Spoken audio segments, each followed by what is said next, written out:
Graça e paz, meus irmãos. Amém.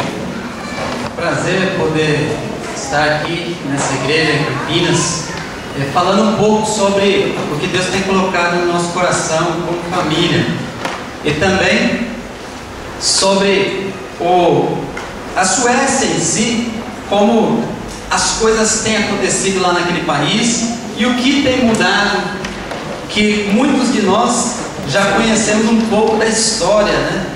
Mas muita coisa mudou, e eu gostaria de estar dividindo com os irmãos um pouco sobre isso hoje. Primeiramente, queria falar quem eu sou, né? Muitos de vocês me conhecem. Eu tenho pessoas aqui dentro dessa igreja que me conhecem muito bem, estavam presente no dia quando eu ganhei o maior presente que eu poderia algum dia imaginar que eu ganharia. A minha esposa Camila.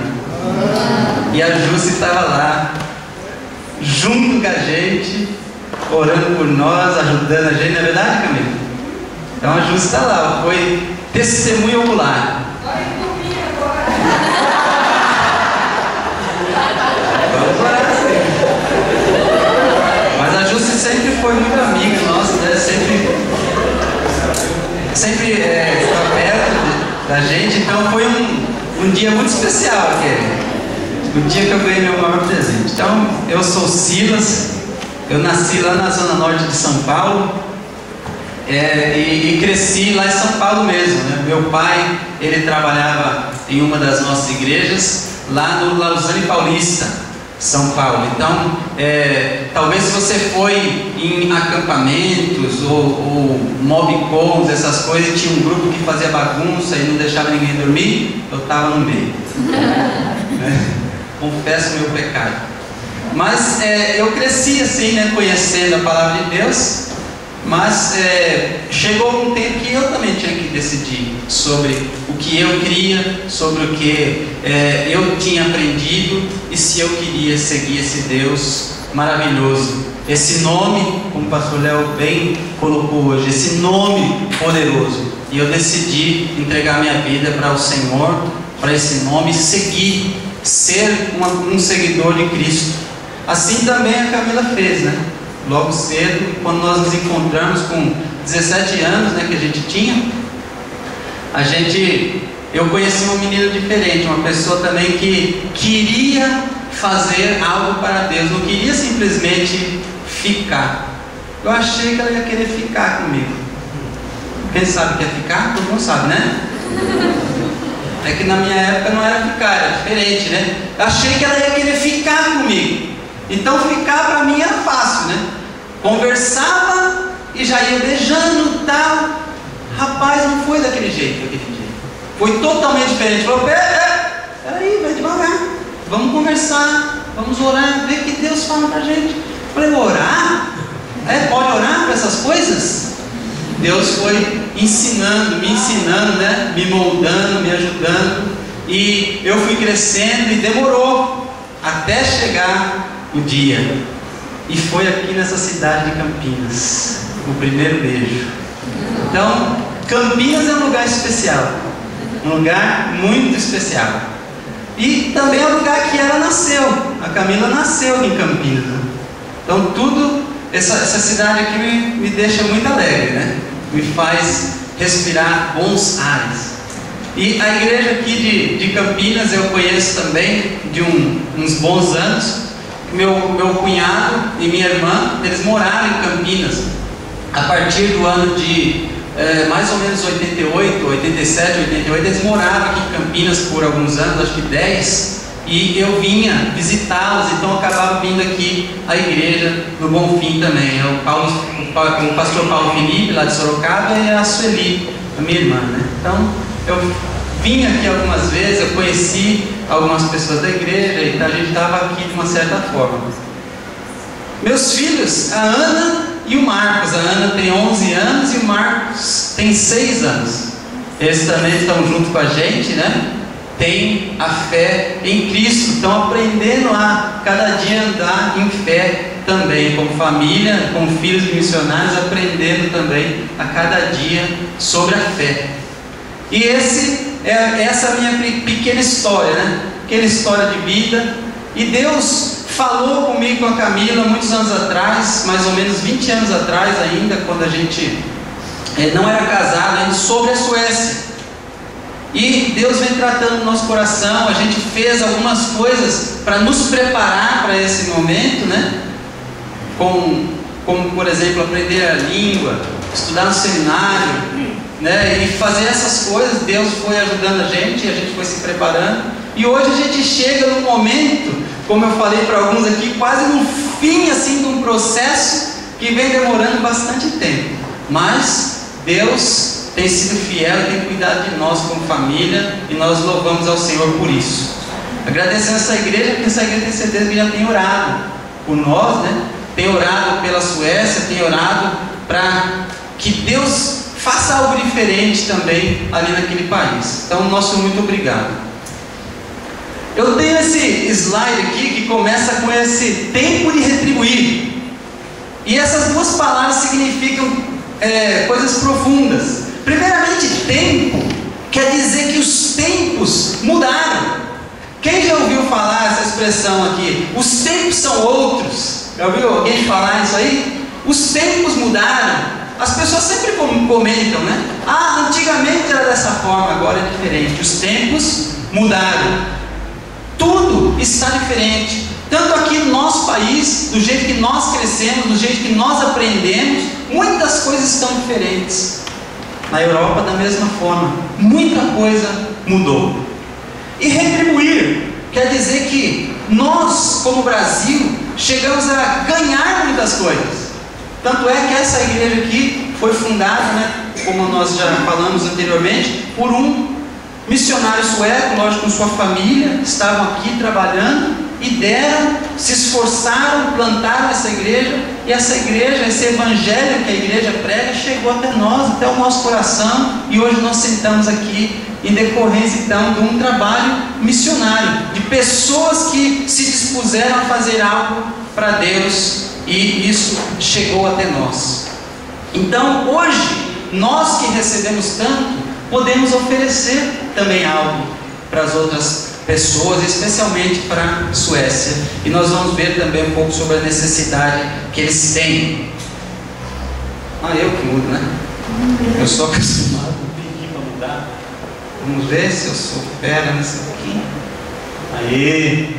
Aqui é uma pequena história da igreja aqui do Bonfim, que está no site aqui da igreja. Mas eu queria somente apontar ali o missionário Niels Bohr, né, em 1954. Então, nós somos uma igreja em que foi fundada por missionários suecos. A minha história lá no Lausanne Paulista começa também por causa de influência de missionários suecos. Então eu acabei, de uma certa forma, crescendo, sendo curioso a respeito do que era a Suécia. E eu tinha na minha mente, assim, desde muito cedo, uma foto de um homem, meio de barba comprida, carrancudo e sentado numa cadeira. Esse homem chamava-se John Ongman. E esse Ongman foi o homem que fundou a missão sueca lá na Suécia. Ele, sendo impulsionado pelo Espírito Santo, ele abriu uma escola e começou a treinar pessoas. E esse treinamento fazia parte de um grande avivamento que ia acontecer na Suécia e ocorreu no começo do século XX. Então nós vamos falar um pouquinho mais sobre isso mais adiante. Então eu tinha curiosidade de conhecer um pouco mais sobre esse homem. E Deus foi tão gracioso comigo, foi tão amoroso, que Ele não me deixou conhecer somente a história dele, mas me levou lá para ver aquela cadeira onde ele tirou a foto e estava sentado. Então eu consegui inclusive conhecer até a cadeira, porque ele já não estava lá, logicamente, né? Mas a cadeira deu para ver. E é interessante o trabalho que esse homem fez, guiado por Deus, sendo guiado, sendo deixado guiar pelo Espírito Santo. Muito bonita a história desse trabalho. E a Suécia hoje então tem mudado muito. essa situação toda que ocorreu ali naqueles anos, né? Muita coisa tem mudado, muita coisa. E para a gente falar um pouco sobre esse assunto, falarmos sobre a Suécia, falarmos sobre o que aconteceu e como as coisas são diferentes, eu gostaria de ter o Velho Testamento na nossa mente, especialmente o livro de Jeremias. Gostaria de convidar os irmãos então para abrir as suas Bíblias. E eu gostaria de falar sobre esse tema aqui de Israel, como povo de Deus e também como um campo missionário. Povo de Deus e campo missionário. O Antigo Testamento, ele descreve o relacionamento de Deus com o povo de Israel. Ele descreve um Deus amoroso, um Deus que escolhe pessoas, escolhe um povo, e ele fala assim: olha, eu serei o seu Deus, vocês vão ser o meu povo, eu vou abençoar vocês, eu vou cuidar de vocês. Olha, Abraão, sai de onde você está, que eu vou te dar uma terra, eu vou dar um lugar, que é um lugar onde você vai encontrar prosperidade, vocês vão crescer, vocês vão me conhecer e vocês vão me adorar. Eu serei o seu Deus, vocês serão o meu povo. Esse chamado de Abraão marca esse relacionamento entre Deus e o homem. Mas Deus, ele fala claramente a Abraão, como alguns cânticos que nós cantamos hoje aqui sobre obediência, ouvir a voz e obedecer. Essa era a condição que Deus dava àquele povo. Olha, vocês vão ser abençoados, vocês vão crescer, vocês vão ter tudo o que vocês precisam, mas a minha parte eu cumpro, que é abençoar vocês, mas eu requero de vocês que vocês me obedeçam. Obediência, escutar a voz de Deus e obedecer, essa era a condição. E Jeremias capítulo 7, versículo 23 fala exatamente disso aí.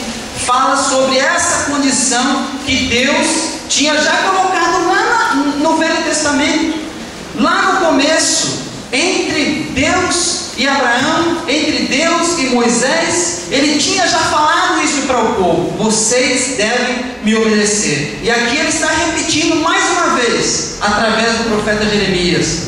Capítulo 7, versículo 23, o que diz? Tem uma voz bem alta aí para ler para mim?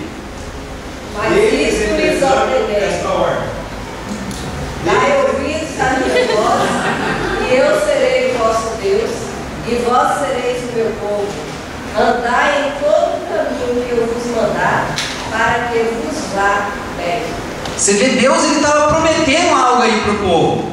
Vocês escutem a minha voz, escutem os meus mandamentos, para que vocês sejam bem-sucedidos, para que tudo vá bem com vocês. Há necessidade de obediência, sempre há necessidade de obediência. Deus, ele sempre requer obediência do seu povo. E o que é que acontece quando o povo obedece a Deus?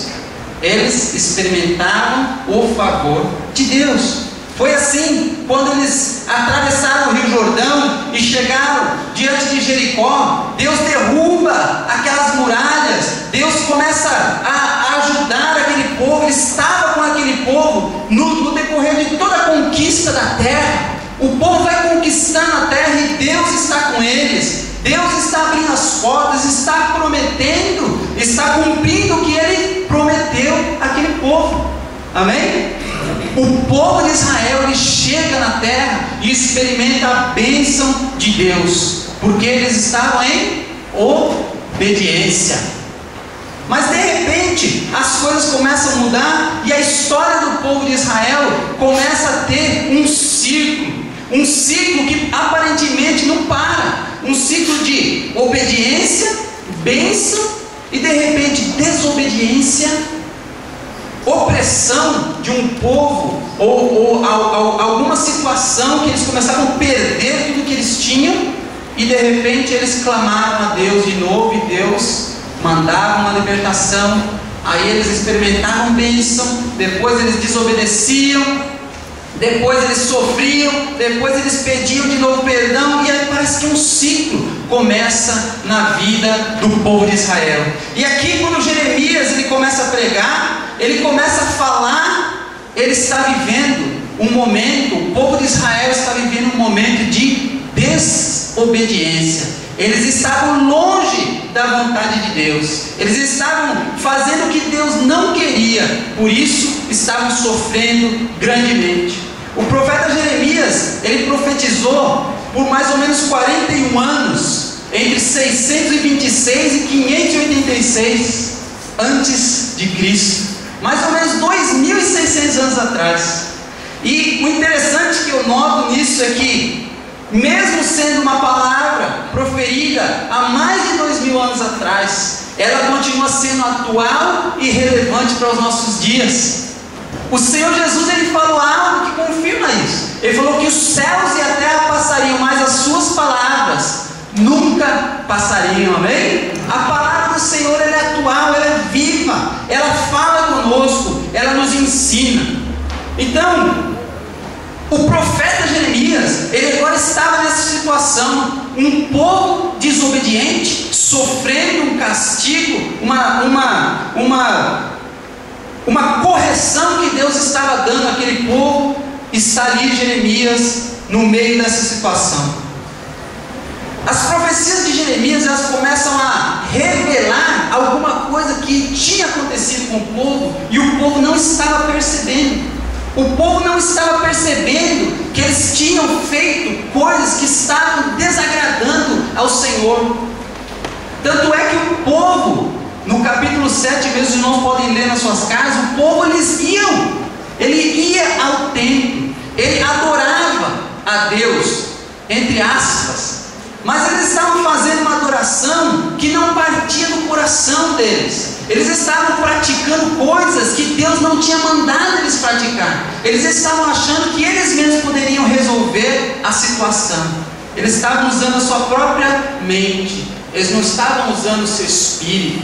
Eles não estavam sendo guiados pelo Espírito de Deus e seguindo os mandamentos que Deus já tinha ordenado. Eles faziam como eles queriam. Eles chegaram ao cúmulo naquele tempo de oferecer os próprios filhos em holocausto. Os próprios filhos, queimar os próprios filhos. Com exceção do que Deus falou para Abraão, Deus nunca mandou que filhos fossem queimados. Alguém já encontrou isso na Bíblia? Não tem. E aquilo era um momento especial que Deus estava provando Abraão, somente naquele momento. Mas aqui o povo estava chegando ao cúmulo de desobedecer tanto a Deus que eles queimavam seus próprios filhos. Mas o profeta Jeremias, quem lembra da história dele sabe que no começo ele era um homem que estava assim meio duvidoso. Deus chama Jeremias e ele começa a falar: olha, mas eu não sei nem falar direito, eu não sou muito bom nesse negócio. Mas Deus encoraja, e nesse momento que Jeremias está vivendo, Jeremias ele está 100% focado no trabalho que Deus tinha chamado ele para fazer. Ele tinha crido no que Deus tinha falado para ele, que Deus é que daria condição para ele fazer o trabalho. Ele acreditou na palavra de Deus. Deus tem chamado pessoas aqui, amém? Deus ele tem dado palavra para você. Acredite no que ele tem te falado e seja como Jeremias. Jeremias, ele, depois que ele aceita a palavra de Deus, ele sai pelas ruas, ele vai e ele começa a percorrer a cidade, e ele começa a falar com vigor a palavra do Senhor. Ele vai no templo, ele vai nas ruas, ele vai nas casas, ele fala com vigor, ele tem força, ele usa tudo o que ele pode para falar a palavra de Deus. E ele faz isso com todo, empenhando todo o seu tempo, toda a sua força. Um homem dedicado. E nesse momento, ele vê um povo que vivia esse ciclo, sabe? Um ciclo de desobediência, como eu já disse antes. Mas mesmo assim, ele não se desanima. Ele crê que aquele povo ainda pode viver tudo que Deus tinha prometido para ele.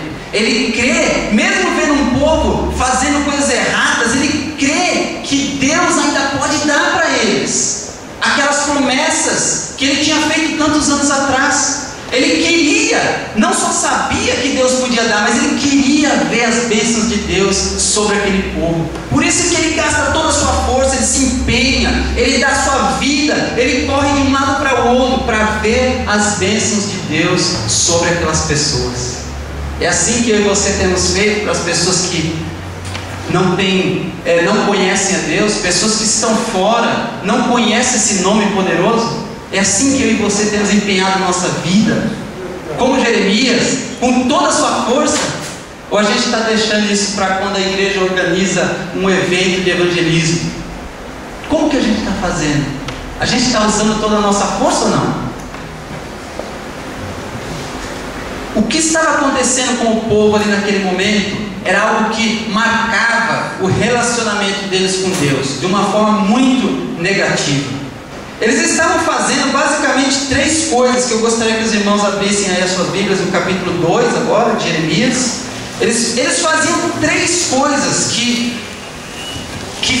davam uma influência tão negativa naquele povo que os levava muito para longe de Deus. Capítulo 2 de Jeremias, versículo 5, eu quero ler o versículo 5 primeiramente e depois o versículo 32. 5 e o 32. Acharam? Amém? Vamos lá. Versículo 5 do capítulo 2 diz assim: assim diz o Senhor, que falta os seus antepassados encontrarem em mim, para que me deixassem e se afastassem de mim? Eles seguiram ídolos sem valor, tornaram-se eles próprios sem valor. Versículo 32, uma terceira ação, diz assim: será que uma jovem se esquece das suas joias, ou uma noiva de seus enfeites nupciais? Contudo o meu povo esqueceu-se de mim por dias sem fim. Quais eram as 3 atitudes, meus irmãos? Olhando esses 2 versículos, 3 atitudes que eles estavam praticando como povo. A primeira atitude, no versículo 5, fala o quê? Isso. Eles tinham deixado a Deus, tinham se afastado de Deus e finalmente se esquecido. 3 atitudes, meus irmãos, que o povo praticava. Talvez até eles achavam que eles não estavam praticando essas coisas, mas tudo que eles faziam, tudo que eles tinham realizado, mostrava essas 3 atitudes. Que eles tinham se afastado de Deus, tinham deixado Deus e finalmente tinham se esquecido de Deus. Como ele disse aqui no versículo 32, será que uma noiva esqueceria de suas joias, ou então dos seus enfeites? Mas o meu povo se esqueceu de mim por dias sem fim. Eram 3 atitudes que marcavam a situação ali daquele povo. E a Suécia, meus irmãos, é marcada também por algo similar. A Suécia, como um país, também já foi um país. Quando eu estou falando da Suécia, eu estou falando de uma forma geral, mas é claro que na Suécia existe crente. Claro que lá ainda tem muita gente que é crente. Mas de uma forma geral, o país em si tem se afastado de Deus, tem deixado Deus e tem se esquecido de Deus. Eles têm experimentado o que nós podemos descrever como secularismo. Secularismo é um modo de pensar ou uma situação que a sociedade vive, onde não há espaço para Deus, onde não há espaço para o que Deus quer ensinar através da igreja. Há uma rejeição a tudo que é relacionado a Deus e tudo que é relacionado à instituição religiosa. As pessoas, elas têm medo, elas não conhecem e têm medo. Elas só escutam as coisas negativas de maus exemplos que deram no passado e as pessoas se afastaram de Deus, elas não têm vontade de conhecer nada que é relacionado a Deus e religião. As pessoas, elas baseiam a sua moral e as suas atitudes nos próprios pensamentos, que são os que eles aprendem desde criança, desde dos primeiros anos de escola, vão aprendendo a pensar por si mesmo e agir por si mesmo. Não tem nada que seja do lado de fora deles que pode influenciar na sua própria vida. Então, de uma certa forma, a Suécia é muito parecida com o povo de Israel. Nessa situação que o povo de Israel estava vivendo, a Suécia também vive a mesma situação. Mas quem se lembrar da história do povo de Israel, quando eles chegam na terra prometida, diz o texto lá em Juízes que Josué morreu e toda aquela geração de Josué morreu. E aí surge uma nova geração que não conhecia Deus e nem o que ele tinha feito por Israel.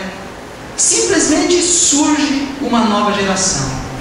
Na Suécia também, a geração de hoje é uma geração que não conhece Deus e não conhece o que Deus já fez naquele país. Eu tenho aqui uma reportagem que eu gostaria de ler para os irmãos, que é de um jornal do final do século XX, o século XIX, desculpa, de 1800, final de 1800, que era algo que estava acontecendo na cidade daquele missionário que eu falei, o John Monman. Ele morava numa cidade chamada Örebro, e lá estava acontecendo algo que os irmãos estavam vivendo uma experiência profunda com Deus, e eu gostaria de ler aqui para os irmãos. Diz assim: nas últimas semanas, nós temos vivido um tempo na história dos batistas em Örebro que é único. Há alguns anos atrás, seria impossível para qualquer um de nós crermos que viveríamos esse período. Isto é resposta de oração de muitos e fruto de muita preparação anterior. Os cultos têm ficado lotados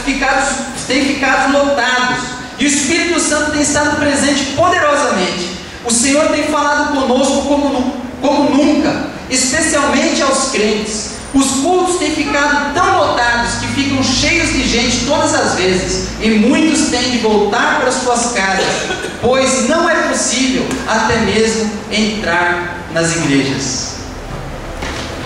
Imagina essa igreja aqui, todas as pessoas que estão aqui dentro, teria mais gente aqui nos corredores, e teria talvez o mesmo número de pessoas ali do lado de fora, talvez bastante gente aqui espiando pela porta para poder ouvir o culto. Era essa experiência que eles estavam vivendo ali na Suécia no final do século XIX, no começo do século XX. Deus estava derramando do seu Espírito de uma forma tão poderosa que as pessoas, elas se convertiam aos centros. E os crentes, eles eram afetados de uma forma tão profunda que eles buscavam mais santidade. Eles oravam, eles liam a Bíblia, eles estavam juntos em comunhão, eles estavam constantemente pregando a palavra de Deus, e Deus estava fazendo algo tremendo na Suécia.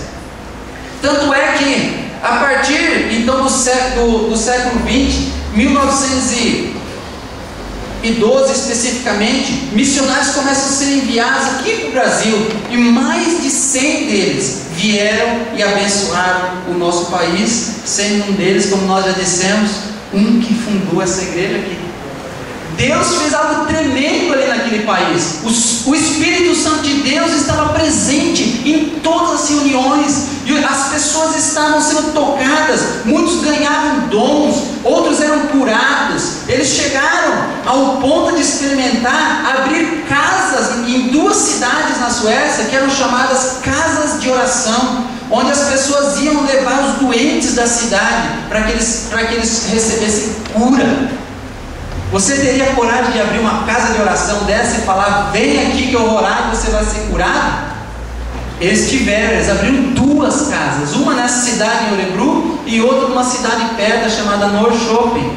E Deus respondia à oração daquele povo. Um mover de Deus tão profundo, tão tremendo, que impactou nações no mundo inteiro. Na década de 1980, a Suécia era o país que mais tinha missionários, o país europeu que mais tinha missionários no mundo. Eles mandaram missionários para todos os lugares. Deus fez algo tremendo naquele país. Mas hoje existe uma geração lá que não conhece esse Deus, não conhece o que Deus fez já neles e através deles. Uma geração que, influenciada por várias coisas, tem perdido a ideia de quem é Deus, não conhece Deus. E eu tenho aqui algumas explicações que talvez você esteja se perguntando: mas o que aconteceu com esse povo? O que será que aconteceu com eles, que eles se perderam dessa forma?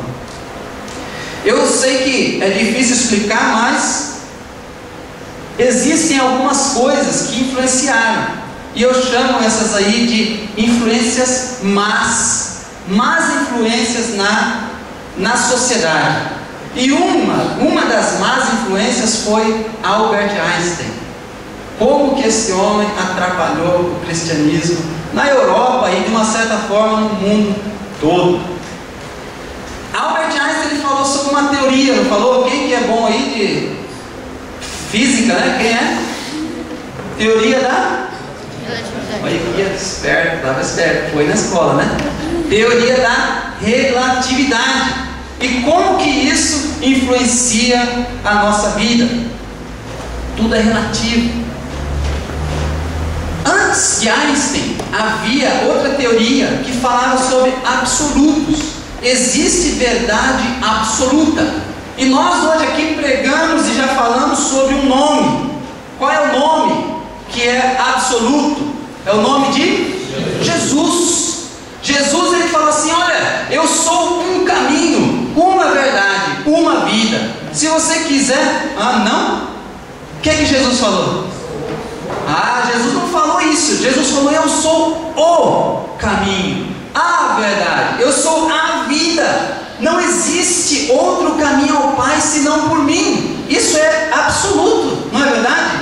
A palavra de Deus, ela é totalmente absoluta. Não existe relativo para a palavra de Deus. E quando Einstein falou que as coisas, a ideia de absoluto estava errada, ele de uma certa forma, até meio que sem querer, influenciou a nossa pregação.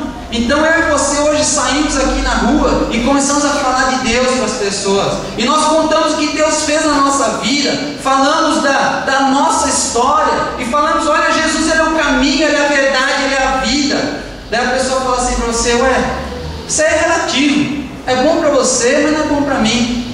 Quem que já escutou essa resposta alguma vez? Já escutaram já? É relativo, é bom para você, não é bom para mim. Fica aí com a sua ideia, eu penso diferente. Relativismo, né? Uma relatividade. E isso ele sai do campo acadêmico e começa a influenciar a vida das pessoas, especialmente na Europa. Mas hoje as nossas crianças crescem aprendendo esse tipo de ensinamento da mesma forma. Existem vários ensinos hoje na nossa escola, baseado então na ideia também de que as coisas são relativas. Não há um absoluto. Jesus ele é o caminho, a verdade e a vida, amém? Amém. Fala aí para o vizinho seu e fala assim: Jesus é o caminho.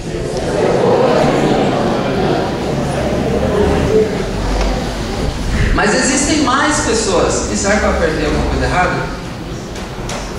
Não, existem mais pessoas também que falaram coisas que influenciaram negativamente a nossa sociedade, especialmente a Europa.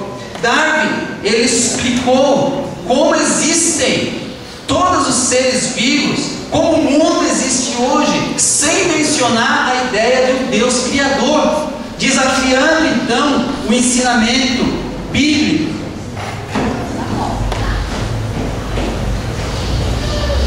Outra pessoa, Freud, ele falou ele explicou sobre o consciente e o inconsciente. Ele falou como a nossa tentando explicar sobre a nossa mente, e ele falou uma coisa que marcou muito a ideia do europeu, e essa ideia está chegando na nossa sociedade também, atualmente. Ele falou duas frases pequenas que dizem assim: Deus e religião são invenção da mente humana. As pessoas inventaram isso para si.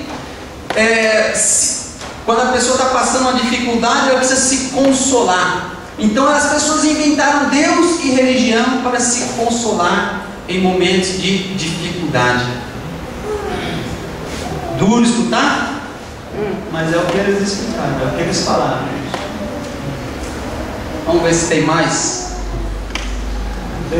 Nietzsche ele falou sobre, ele ensinou sobre a ideia de um homem que seria chamado um super-homem. Esse homem, que sou eu, que é você, através do desenvolvimento tecnológico e da ciência, ele tomaria o lugar de Deus. Não há necessidade de Deus. Eu sou autossuficiente, eu posso tomar minhas próprias decisões. Não há necessidade de você se apoiar nas ideias de amor e fraternidade que o cristianismo ensina. Deus morreu. Ele falou que Deus morreria no século XX, no coração e na mente das pessoas. Ele profetizou isso aí. Ele falou que o século XX presenciaria o fim do cristianismo. Ele errou. O cristianismo não acabou, mas a Europa enfrenta uma crise muito grande que afeta diretamente o que acontece nas igrejas. Israel é esse campo missionário. Vamos voltar um pouquinho para o texto de Jeremias. Israel, ele estava fazendo o que queria, ele estava longe da vontade de Deus. Israel estava achando que através das suas próprias ideias ele poderia criar um culto diferente do que Deus tinha ensinado ele praticar. Através das suas próprias ideias eles poderiam ir ao templo e poderiam deixar tudo aquilo que eles aprendiam lá dentro do templo mesmo, porque lá de fora eles eram injustos, eles não tratavam bem as viúvas, eles maltratavam os empregados, eles eram maus, eles matavam um ao outro, ofereciam sacrifícios, em sacrifício aos próprios filhos. Eles estavam longe da vontade de Deus. O que eles aprendiam dentro do templo não influenciava exatamente nada fora na sua vida. Por isso Deus chama Jeremias. Deus fala: Jeremias, se levante, eu estou te chamando para que você seja profeta, para que você fale a minha palavra a esse povo, para que esse povo se arrependa dos seus maus caminhos e se volte a mim. Quando eles se voltarem a mim, eu vou poder derramar sobre eles as bênçãos que eu sempre prometi. E Jeremias, então, a princípio, ele começa a arrumar desculpas e fala: Deus, eu não consigo, mas Deus fala para ele: eu que vou te capacitar, eu coloco a minha palavra na sua boca. E Jeremias recebe aquela palavra de Deus e vai com toda a sua força falando do amor de Deus. E Deus olhava para Israel com paixão, Deus olhava para Israel com saudade. E olha o que ele fala. Se vocês voltarem em Jeremias capítulo 2, olha o que ele fala no versículo 2 e no versículo 3. Capítulo 2, versículo 2 e 3. Acharam? Amém? Diz assim: vá proclamar aos ouvidos de Jerusalém. E aí Jeremias começa a falar ao povo. Ele fala assim: eu me lembro de sua fidelidade quando você era jovem, como noiva você me amava e me seguia pelo deserto, por uma terra não semeada. Israel, meu povo, era santo para o Senhor. Os primeiros frutos de sua colheita Todos os que devoravam eram considerados culpados e a desgraça os alcançava, declara o Senhor. O povo de Israel é lembrado por Deus como esse povo, essa noiva amada que resolveu se afastar de Deus, resolveu andar caminhos largos, longe da presença de Deus. Mas Deus olhava para Israel e falava: olha, eu amo vocês, eu tenho saudade daquele tempo em que vocês me obedeciam, eu tenho muita vontade que vocês voltem àquele primeiro amor. E Jeremias sofria com isso. Ele andava pela cidade sentindo aquele peso da separação. E Jeremias sabia que logo, se o povo não se arrependesse, o divórcio aconteceria. Eles, como povo, como nação, seriam levados ao cativeiro. E é o que acontece. O povo não obedece à voz de Deus. O povo deixa de ouvir a voz do profeta. E finalmente ele é levado cativo, levado longe de Israel, longe da sua terra prometida, é levado para longe da presença de Deus, sofrendo as consequências da desobediência. Eu acredito que da mesma forma Deus olha para a Suécia, e olha para a Suécia e pensa assim: olha, eu me lembro daqueles dias em que eu derramei o meu Espírito Santo sobre aquelas pessoas, e elas receberam com fé e foram transformadas em seu espírito, suas vidas começaram a ser tratadas, e aquele evangelho pregado começou a transformar o ser, começou a transformar famílias, começou a invadir cidades, e pessoas vinham aos centros à minha presença. Da mesma forma, eu acredito que Deus lembra do povo da Suécia. E de repente Deus olha hoje e começa a ver a situação naquele país, e começa a ver que uma igreja fecha a cada domingo naquele país. Ele começa a pensar: olha, eu desejo que esse povo volte à minha presença. Há 10 anos atrás a Suécia tinha 2.860 igrejas. Nos últimos 10 anos, mais de 550 igrejas foram fechadas. Isso representa uma igreja a cada domingo. Se você está como crente, como cristão, vindo a essa igreja aqui há mais de 10 anos, cada domingo que você vê essa igreja, uma fechou lá na Suécia. Isso representa mais ou menos 20% do número de igrejas naquele país. 20%. Existem estados lá na Suécia, principalmente no norte, onde mais de 40 igrejas foram fechadas num só estado, e uma só foi aberta, mostrando dessa forma a dificuldade que nossos irmãos têm enfrentado lá naquele país. Existem pessoas, claro que existem pessoas que oram, pessoas que buscam a palavra de Deus, pessoas que estão comprometidas com a palavra de Deus, existe, mas na sua maioria, em várias cidades, principalmente nas cidades menores, há um desgaste muito forte na igreja, e as igrejas têm muitos idosos, e tem a falta talvez de 2 gerações de pessoas que deveriam estar ali e não estão, e cada vez igrejas fecham, e fecham, e fecham. Então Deus olha para aquele país e vê um país que um dia recebeu o Evangelho, foi transformado, foi um celeiro missionário, e hoje sofre por estar com uma situação difícil, e pessoas saindo das igrejas, eles perdem templos um após o outro. Vamos ver? Passa 2 para frente, por favor. Isso aí são os números que eu acabei de falar. Pode passar mais um e mais um. O que a Suécia precisa, e o que eu e você também precisamos?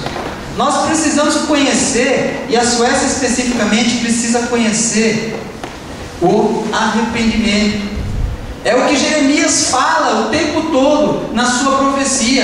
Ele vem gritando, ele vem falando: olha, se arrependam. Existe algo muito valioso que a gente está jogando fora, que é as bênçãos de Deus, o cuidado de Deus, o relacionamento com Deus. Nós estamos jogando fora, praticando essas maldades. E Jeremias conclama aquele povo ao arrependimento. E a Suécia precisa de homens e mulheres que proclamem naquele país arrependimento, para que eles se voltem a Deus, eles conheçam mais uma vez o que Deus quer para aquele povo. Uma outra coisa que eles precisam é, através dessa mensagem, conhecer o amor de Deus, conhecer esse amor, conhecer esse nome que derrama de si, ele quer se relacionar com as pessoas. Esse amor de Deus que é demonstrado por aquela conversa que Jesus teve com a mulher samaritana. Jesus, ele falou ali de uma água, aquela água que quando nós bebemos, nós nunca mais temos sede. É essa água, esse amor que eles precisam conhecer, algo que complete eles por dentro. A Suécia não precisa de que eu e você vamos lá e comece a discutir filosofia com eles. Talvez a gente perca, né? Que a gente talvez não conheça tanto. Eles se acostumaram a falar sobre filosofia, sobre essas discussões que estão no campo da mente. Nós precisamos ir lá e falar do amor de Deus, algo que transforma a pessoa por dentro. Precisamos falar do Espírito das pessoas, precisamos ter o Espírito Santo ao nosso lado, ministrando milagre na vida das pessoas, revelação para aquelas pessoas, mostrando o real amor de Deus para eles. Dessa mesma forma nós precisamos aqui no Brasil, pessoas que falem desse amor. E a Suécia também precisa de mais uma coisa que eu chamei de banho purificador. Poxa vida, agora o sueco não toma banho, né? Não é isso. Na Suécia o pessoal cava aquele, uma roda assim, um buraco no lago congelado, tira aquela tampa e dá um pulo lá dentro do lago congelado e sai, né? Depois vai lá na sauna, fica bem quentinho, volta no buraco, dá outro mergulho e volta. Eles não têm problema com banho, mas eles precisam conhecer o banho purificador. Jeremias, ele falou que o povo, ele naquela época tinha 2 tipos de sabão.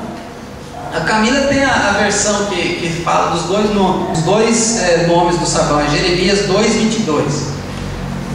Na NBI fala de sabão, né? Mas aquela versão que a Camila tem dois nomes de sabão. Pelo que ainda te laves com salitre e as 2 potassa, continua a mácula da tua iniquidade perante mim, Senhor. Salitre e potassa, muito melhor que vanish de hoje. Você gasta uma grana com vanish, esse salitre e potassa era melhor, deixava as roupas branquinhas. E aí Jeremias fala para o povo assim: olha, mesmo que vocês se lavem com esses 2 tipos de sabão que são poderosos, a sua iniquidade ainda vai permanecer em vocês, porque é uma transformação lá dentro que precisa haver. Lá um pouco mais para frente, no capítulo 32, se eu não me engano, ele fala de uma nova aliança que Deus queria fazer com o povo. E essa nova aliança não era uma aliança que fazia com sabão, que lavava por fora. Era uma aliança que Deus faria dentro do coração daquele povo. E é essa aliança que nós precisamos levar para o povo, para as pessoas em geral. Uma aliança que transforma por dentro. Essa água purificadora que é a palavra de Deus. É só através da palavra de Deus que as pessoas são transformadas. Não é com conversa de filosofia. Paulo mesmo, aos Tessalonicenses, ele fala: eu não fui para vocês, eu não venho a vocês com a minha própria mente, com filosofias de homens, eu venho a vocês em poder. E esse poder, meus irmãos, Deus tem derramado sobre a igreja dele. Amém? O Espírito Santo tem sido derramado sobre nós, que somos igreja do Senhor, para que nós façamos a obra dele com autoridade, façamos a obra dele com toda a nossa força, e as pessoas vão receber esse banho purificador que vem da palavra de Deus. Amém? Glória a Deus. E a Suécia também precisa experimentar milagres. A Bíblia fala que os sinais seguirão aos que creem, amém? Em meu nome expulsarão demônios, falarão novas línguas, imporão as mãos sobre os enfermos, eles serão curados. É esse evangelho de cura e de milagres que as pessoas precisam conhecer nos nossos dias. E através de tudo isso, conhecer a salvação que está no nome de Jesus. Amém? Milagres, depois Tiago 1,25 fala desse relacionamento entre Deus e o homem. Quando há obediência, como nós já falamos desde o começo, nós recebemos o favor do Senhor. Tudo o que fazemos é bem sucedido, porque o Senhor é conosco. Mas há necessidade de obediência. Nós precisamos ser essas pessoas que proclamam. Precisamos ser Jeremias. Precisamos ser profetas de Deus na nossa cidade. E na Suécia também, proclamar a palavra de Deus. Você pode fazer parte desse trabalho, como vocês já vão fazer, né, de enviar a nossa família e participar desse projeto. Existe a possibilidade de interceder. A intercessão faz toda a diferença no trabalho missionário, porque é através da oração que as coisas mudam. Por isso essa igreja é importante no ministério de todos os missionários. Vocês têm uma arma poderosa nas suas mãos, que é a arma da intercessão. E eu quero conclamar os irmãos aqui a interceder e fazerem a diferença também nesses dias na nossa missão internacional. E para nós fecharmos esse nosso pensamento, eu gostaria que os irmãos abrissem suas Bíblias em Efésios capítulo 6, versículo 19 e o versículo 20. Paulo, ele estava na prisão e ele queria contar a história dele. Nada poderia parar o testemunho do que Deus tinha feito na vida de Paulo, mas ele não achava que ele podia fazer isso com seu próprio pensamento, com a sua própria força. Ele sabia que ele precisava do Espírito Santo de Deus. Ele sabia que ele precisava de uma igreja intercessora que orasse por ele. Por isso ele grita, ele conclama o povo de Éfeso a orar por ele. Eu gostaria de convidar os irmãos a se levantarem agora e depois marquem esse versículo na Bíblia de vocês. Podem se colocar em pé, por favor. Versículos 19 e 20 diz assim: orem por mim, para que quando eu falar seja me dada a mensagem, a fim de que destemidamente torne conhecido o mistério do Evangelho, pelo qual sou embaixador preso em correntes. Orem para que, permanecendo nele, eu fale com coragem, como me cumpre fazer. Amém? Amém. Deus tem revelado a mim e a você o mistério do Evangelho. Agora a intercessão é importante para que nós possamos receber a mensagem correta para falar com as pessoas. Uma mensagem que vai tocar dentro do coração das pessoas, não só no intelecto delas, mas no coração delas.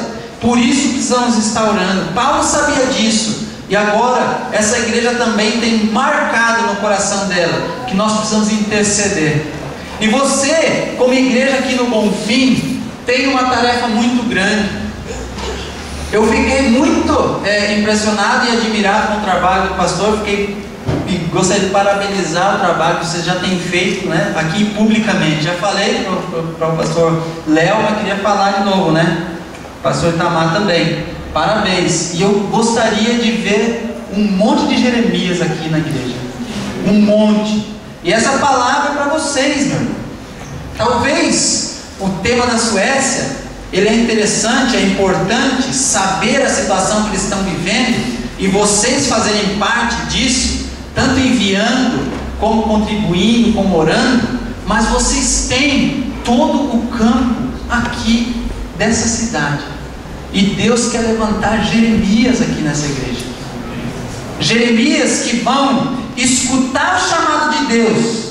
Talvez pensar, poxa, mas eu sou tão pequeno, eu acabei de me converter. Ou então, poxa, eu sou tão pequeno, eu sou jovem demais. Ou então, eu já passei da idade, agora eu não quero mais. Eu quero mais me aposentar. Deus, Ele quer que você escute a voz dEle hoje, como Jeremias escutou. E toda a força que você tem, você dê para o trabalho dEle. E você seja Jeremias aqui nessa cidade, trabalhando com seus pastores, com seus líderes, levando a palavra de Deus em todo esse bairro, em toda essa cidade. Vocês têm recebido a palavra de Deus. Eu gostaria que você fechasse seu olho agora, seus olhos agora.